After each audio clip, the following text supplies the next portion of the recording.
Dans les rues pluvieuses de Paris. Un soir d'automne.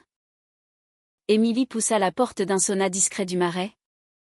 Son cœur battant la chamade après une dispute violente avec sa mère qui avait découvert une lettre intime destinée à une femme. Au lieu de trouver la paix espérée, elle se heurta à Sophie. Son amie d'enfance hétérosexuelle. Nue et sereine. Qui la fixa avec un regard qui la fit chanceler. Révélant un secret partagé qui allait tout changer. Ce qui devait être un refuge solitaire devint le catalyseur d'une révélation brutale, forçant Émilie à affronter non seulement son identité cachée, mais aussi les liens invisibles qui l'unissaient à Sophie depuis des années. Émilie s'enfonça dans la vapeur chaude, essayant de noyer ses pensées tourmentées.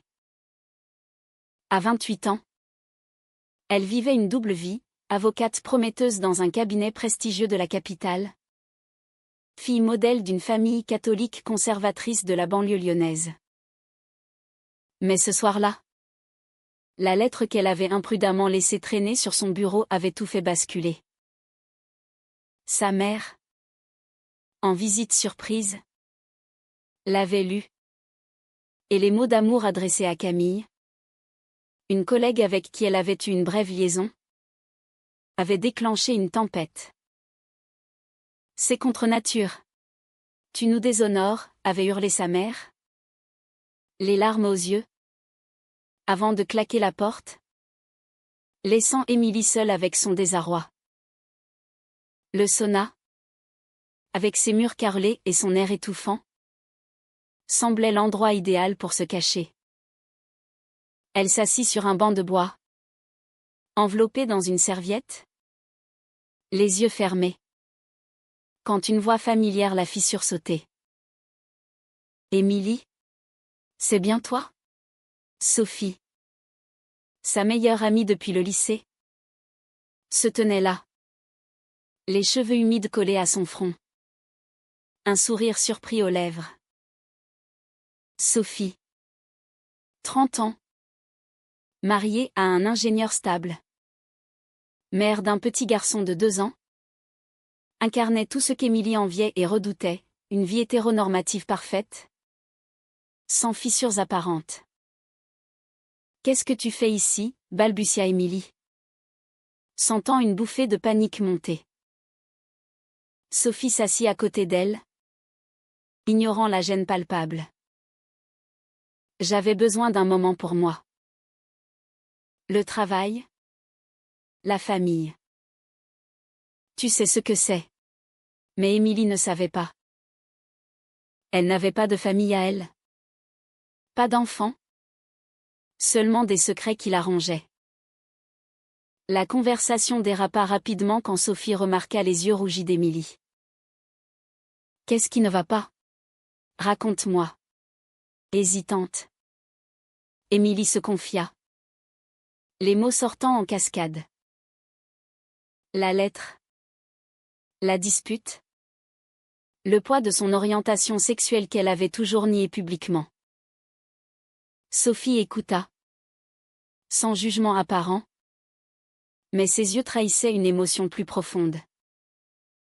Je sais ce que c'est. Émilie, murmura-t-elle enfin. Moi aussi. J'ai lutté contre ça. Émilie cligna des yeux. Incrédule. Sophie. L'hétéro parfaite.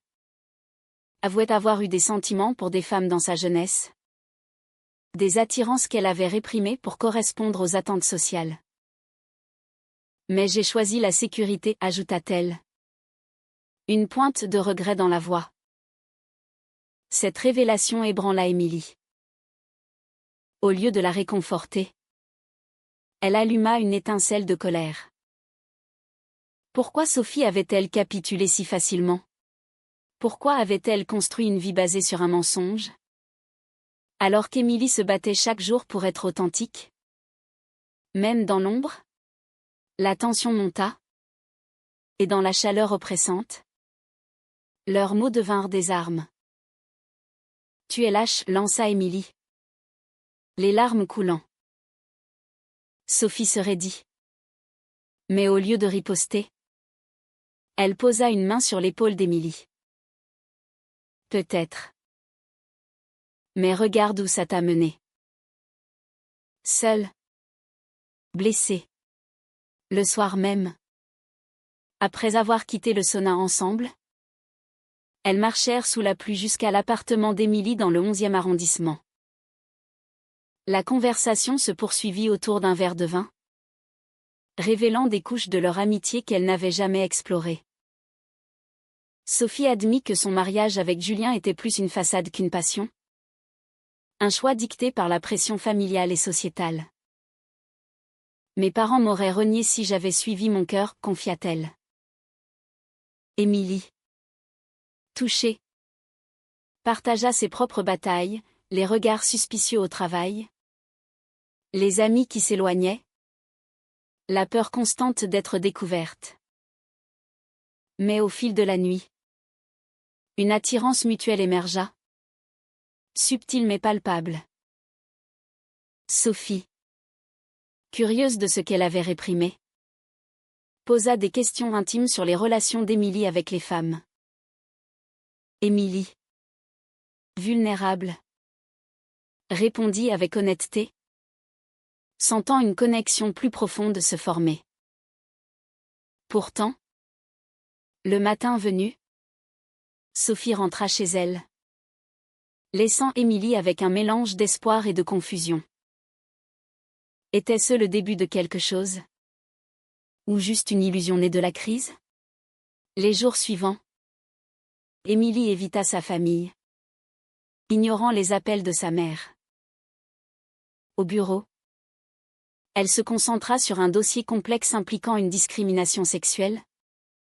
Ironie du sort qui la fit réfléchir à sa propre hypocrisie. Sophie, de son côté, luttait intérieurement. Chez elle, à Versailles, elle observait Julien et leur fils, se demandant si elle pouvait tout risquer pour une vérité enfouie. Un appel d'Émilie brisa le silence, on doit en parler. Elles se retrouvèrent dans un café du quartier latin, où Sophie avoua, je pense à toi constamment. Mais j'ai peur. Cette confession marqua le premier pas vers un gouffre émotionnel. Émilie, encouragée, proposa de l'aider à explorer ses sentiments. Mais Sophie hésita, craignant les conséquences sur sa vie stable. La société française, malgré ses avancées, portait encore des stigmates, les familles traditionnelles, les jugements au travail, les amis conservateurs. Pour Sophie, divorcer signifierait perdre la garde partagée, affronter le regard de ses parents catholiques. Pour Émilie, s'engager avec une femme straight risquait une nouvelle trahison. Pourtant, leur lien se renforça lors d'une sortie clandestine à une exposition d'art lesbien à Beaubourg. Là, entourées d'œuvres évoquant l'amour interdit, elles partagèrent un baiser impulsif dans un coin sombre. Ce moment, chargé d'électricité, scella un pacte tacite. Mais le retour à la réalité fut brutal, Julien appela Sophie, suspicieux de ses absences. « Où étais-tu » demanda-t-il. Elle mentit. Mais le doute s'installa. Émilie, de son côté, reçut un ultimatum de sa mère, revient à la raison? Ou ne revient pas du tout? Le conflit intérieur d'Émilie s'intensifia. Était-elle prête à sacrifier sa famille pour une relation incertaine? Sophie, tourmentée, confia à une amie commune son trouble. Sans nommer Émilie. Mais les rumeurs commencèrent à circuler. La pression sociale montait, forçant chacune à questionner ses choix. À la fin de cette première phase, Émilie se retrouva seule dans son appartement, contemplant une photo d'elle et Sophie adolescente. Le prix de l'authenticité semblait exorbitant, Mais le déni l'était davantage. Sophie, rentrant chez elle, croisa le regard de Julien, sentant le poids d'un mensonge qui grandissait. Leur histoire, à peine naissante, promettait déjà des tempêtes. Les semaines suivantes, la relation entre Émilie et Sophie évolua en un tourbillon de rencontres secrètes et de confessions tardives. Elles se voyaient dans des parcs isolés de Paris, comme le Jardin des Plantes, ou sous les arbres centenaires. Elles discutaient des chaînes invisibles de la société. Émilie, avec son franc-parler d'avocate, argumentait contre les normes hétéronormatives. La France se dit progressiste. Mais regarde nos familles. Elles nous étouffent avec leurs traditions. Sophie, plus réservée, acquiesçait. Mais son regard trahissait la peur d'un bouleversement total. Un soir, après une journée épuisante au tribunal où Émilie avait défendu une femme victime de harcèlement homophobe, elle rejoignit Sophie dans un hôtel discret près de la gare de Lyon. Là, sans franchir les limites physiques intimes, elles parlèrent jusqu'à l'aube. Sophie révéla comment, adolescente, elle avait étouffé une crush pour une camarade de classe, optant pour des relations hétérosexuelles pour plaire à ses parents. C'était plus facile, admit-elle. Émilie, émue, partagea son propre coming out intérieur. Des années de thérapie secrète pour accepter son attirance pour les femmes. Mais la réalité rattrapa vite leur bulle. Julien, sentant le détachement de Sophie, organisa une confrontation. Tu changes, Sophie. Est-ce qu'il y a quelqu'un d'autre? Elle nia. Mais le mensonge l'arrangeait.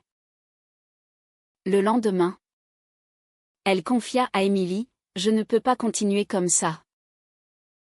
C'est de la trahison. » Émilie, blessée, répliqua, « Et trahir qui tu es vraiment? Ce n'est pas pire ?» Leur première dispute éclata. Révélant les failles, Émilie voulait tout ou rien.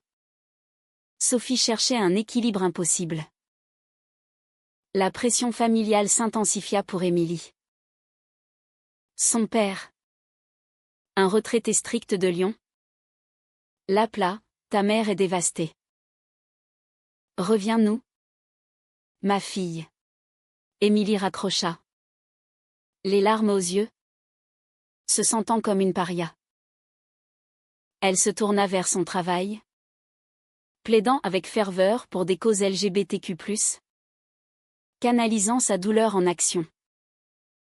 Mais intérieurement, elle doutait, était-ce égoïste de pousser Sophie vers un chemin qu'elle n'avait pas choisi? Sophie, de son côté, affronta un dilemme moral. En tant que mère, elle craignait l'impact sur son fils. S'il grandit sans père stable, à cause de moi, se tourmentait-elle. Elle consulta une thérapeute, qui l'encouragea à explorer son identité. Mais les séances ravivèrent des souvenirs douloureux de rejet social. Une amie d'enfance, apprenant vaguement la situation, l'a mis en garde, la société n'est pas prête. Tu perdras tout. Malgré cela, leur attirance grandit. Lors d'un week-end volé à Deauville, loin des regards parisiens, elles marchèrent sur la plage, mains dans les mains. Sophie avoua, « Avec toi, je me sens vivante pour la première fois. » Émilie répondit par un baiser passionné, mais chaste, respectant les limites. Pourtant, le retour fut marqué par un incident, un collègue de Sophie les vit ensemble à la gare, déclenchant des ragots au bureau. La tension culmina lors d'une fête familiale chez les parents de Sophie, en banlieue. Invitée comme amie. Émilie observa Sophie jouer le rôle parfait de l'épouse. Mais un regard trop long entre elles alerta Julien, qui confronta Sophie plus tard. C'est elle, n'est-ce pas? Sophie. Paniquée. N'y a encore? Mais le doute sema la discorde dans son mariage. Julien, blessé, commença à surveiller ses appels. Émilie, sentant le vent tourner, proposa une pause. Je ne veux pas te détruire. Mais Sophie refusa, non. Je dois affronter ça. Elle décida de parler à Julien. Une décision lourde de conséquences. La nuit de la révélation, Sophie rentra chez elle, le cœur serré. Julien. Il faut qu'on parle. Il écouta, stupéfait. Alors qu'elle avouait ses sentiments confus, sans nommer Émilie. Je pense que je suis bisexuelle, murmura-t-elle. Julien explosa, après tout ce temps? Tu nous trahis tous. Le lendemain, Sophie appela Émilie en pleurs, il veut le divorce. Émilie, partagée entre joie et culpabilité, la consola. Mais la nouvelle se répandit vite. Les parents de Sophie, informés, la renièrent temporairement, tu es une honte pour la famille. Sophie, dévastée, s'installa chez Émilie, marquant le début d'une cohabitation tendue. Leur relation, désormais publique dans leur cercle intime, attira des jugements, amis qui s'éloignaient, collègues qui murmuraient. Émilie affronta sa propre famille lors d'un appel vidéo. Maman. Papa. Je suis lesbienne. Et j'aime Sophie. Le silence fut assourdissant. Suivi d'un rejet, ne nous contacte plus. Le prix était payé, isolation. Mais aussi liberté naissante. Sophie, luttant avec la garde de son fils, questionna ses choix, était-ce la bonne décision? Au milieu de ce chaos, elles trouvèrent des moments de répit. Comme des promenades le long de la Seine, où elles discutaient de l'avenir. Mais les conflits intérieurs persistaient, Sophie regrettait-elle sa vie d'avant? Émilie se sentait-elle coupable d'avoir poussé l'autre à tout abandonner? La société, avec ses lois progressistes mais ses mœurs rigides, amplifiait leurs doutes. À la fin de cette période, un événement inattendu surgit, Camille, l'ex d'Émilie, réapparut, offrant un soutien amical mais ravivant des jalousies. Sophie, insécure, confronta Émilie, es-tu sûre de moi? La réponse affirmative renforça leur lien. Mais le chemin restait semé d'embûches. Avec Sophie installée chez Émilie, leur vie devint un mélange précaire d'amour naissant et de crise constante. Les matins étaient doux, avec des cafés partagés et des regards complices. Mais les soirées apportaient des ombres. Sophie, en procédure de divorce, affrontait des audiences tendues au tribunal de Versailles, où Julien arguait de son instabilité émotionnelle pour réclamer la garde exclusive. Tu as détruit notre famille pour une phase, l'accusa-t-il devant le juge. Sophie, soutenue par Émilie, répliqua avec dignité. Mais chaque séance la vidait un peu plus. Émilie, de son côté, subissait des représailles professionnelles. Son cabinet, conservateur, apprit vaguement sa relation, et un partenaire senior l'a mis en garde, dans ce milieu. L'image compte. Sois discrète. Elle ignora l'avertissement, mais perdit un client important. Un coup dur pour sa carrière. Intérieurement, elle se battait contre la culpabilité. Avait-elle manipulé Sophie? Ou était-ce un amour vrai? Un week-end? Elles rendirent visite à une association LGBTQ+ à Paris, cherchant du soutien. Là, elles rencontrèrent d'autres couples dans des situations similaires. Des histoires de rejet familial et de résilience. Une femme plus âgée confia: « J'ai perdu mes enfants pendant des années. Mais j'ai retrouvé ma vérité. » Cela inspira Sophie, qui décida d'affronter ses parents. Lors d'un dîner tendu à Lyon, elle déclara: « Je suis avec Émilie. Acceptez-le ou perdez-moi. » Sa mère pleura. Son père se mura dans le silence. Mais un premier pas fut fait, ils acceptèrent de réfléchir. Pourtant, la trahison vint d'un côté inattendu. Une amie commune, jalouse ou moralisatrice, révéla la relation à Julien en détail, aggravant le conflit de garde. Julien, furieux, accusa Sophie d'adultère émotionnel. « Tu mens depuis des mois », hurla-t-il lors d'une médiation. Sophie, blessée, se tourna vers Émilie pour du réconfort. Mais celle-ci, stressée par son propre rejet familial, réagit mal: « C'est ta faute si tu n'as pas été honnête plus tôt. » Leur deuxième dispute majeure éclata.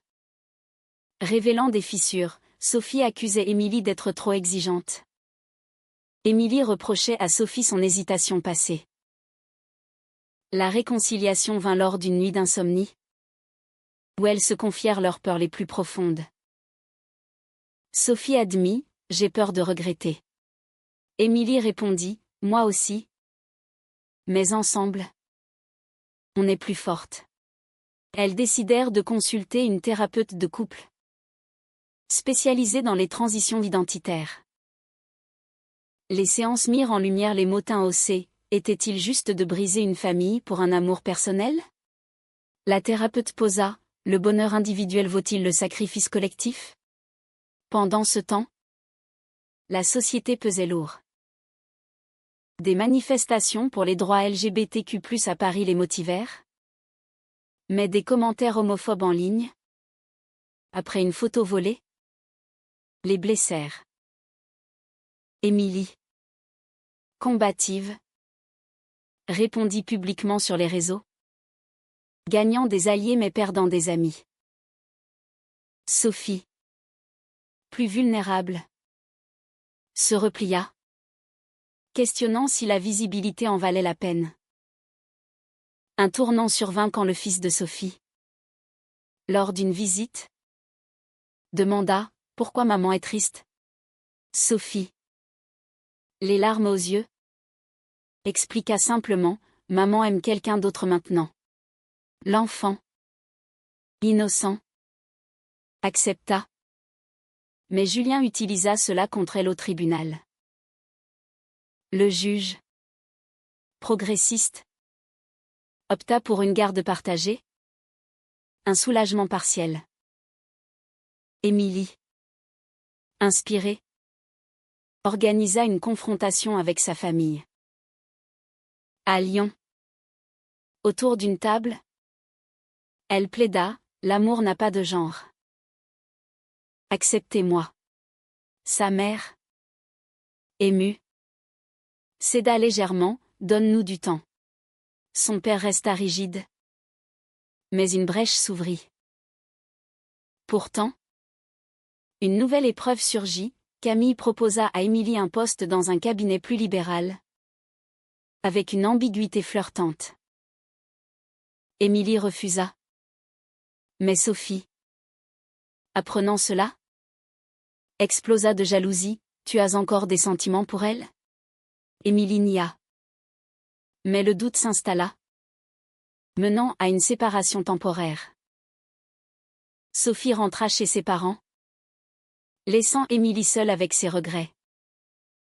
Durant cette pause, chacune réfléchit. Sophie, Chez ses parents. Défendit son choix, c'est ma vie. Émilie. À Paris. Canalisa sa douleur en militantisme. Participant à une conférence sur les discriminations. La distance amplifia leur manque. Et un appel de Sophie brisa la glace, reviens-moi. Elles se retrouvèrent. Plus fortes. Mais conscientes des sacrifices. La relation, forgée dans le feu, promettait une stabilité fragile.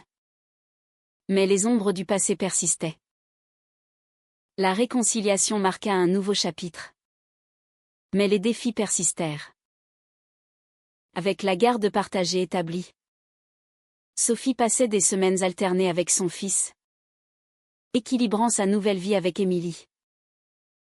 Elles emménagèrent dans un appartement plus grand dans le 18e arrondissement. Un symbole d'engagement.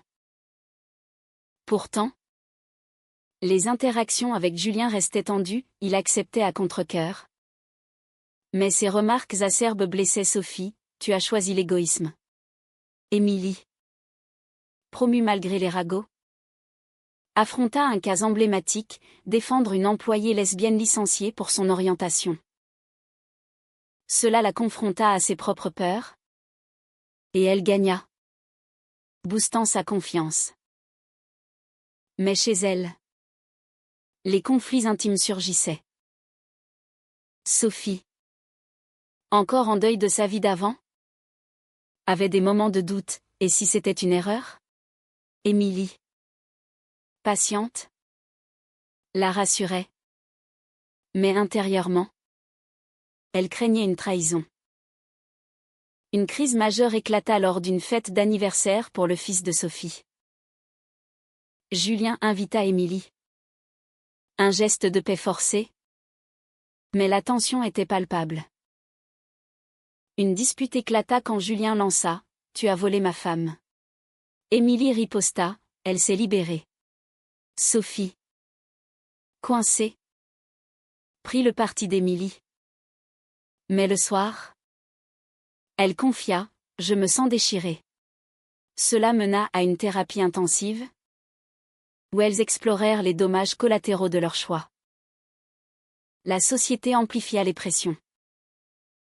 Des médias locaux couvrirent une manifestation où Émilie parla, exposant leur couple. Des commentaires haineux suivirent, forçant Sophie à questionner « Vaut-il la peine de se battre ?» Émilie, déterminée, répondit « Oui. Pour notre droit à exister. » Un betrayal inattendu vint de la famille d'Émilie. Sa sœur, jusque-là silencieuse, révéla avoir soutenu sa mère dans le rejet initial. Je pensais que c'était une phase, avoua-t-elle. Émilie, blessée, coupa les ponts temporairement, approfondissant son isolement. Sophie, solidaire, organisa une rencontre avec ses propres parents, qui s'adoucissaient lentement. Au milieu de cela, leur amour s'approfondit. Des voyages courts, comme à la Côte d'Azur, offraient des respirations, où elles discutaient d'avenir, mariage, adoption. Mais la réalité rappelait, les lois françaises permettaient le mariage gay. Mais les stigmates sociaux persistaient. Une décision controversée surgit quand Sophie refusa une promotion pour rester près d'Émilie, sacrifiant sa carrière. Émilie, culpabilisée, argumenta « Ne te sacrifie pas pour moi ». Sophie répliqua « C'est mon choix ». Cela souligna les échanges constants, qui payaient le plus cher? Le climax approcha lors d'une confrontation familiale élargie. À Noël, chez les parents de Sophie, Émilie fut invitée.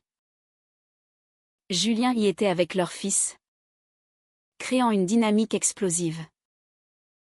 Des vérités éclatèrent, Julien admit son propre malheur dans le mariage. Sophie confia ses regrets initiaux. Une réconciliation partielle émergea. Mais Émilie se sentit outsider. De retour à Paris, elles affrontèrent une ultime épreuve. Une ancienne amie de Sophie répandit des rumeurs malveillantes, menaçant leur réputation. Émilie, avocate, menaça de poursuites, stoppant les ragots. Cela renforça leur unité, mais le coût émotionnel était élevé. À travers ces épreuves, chacune s'éveilla. Sophie embrassa pleinement son identité bisexuelle.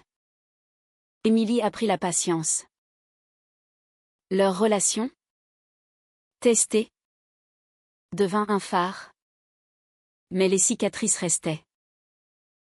Les mois suivants apportèrent une stabilité relative, mais les échos des conflits passés résonnaient.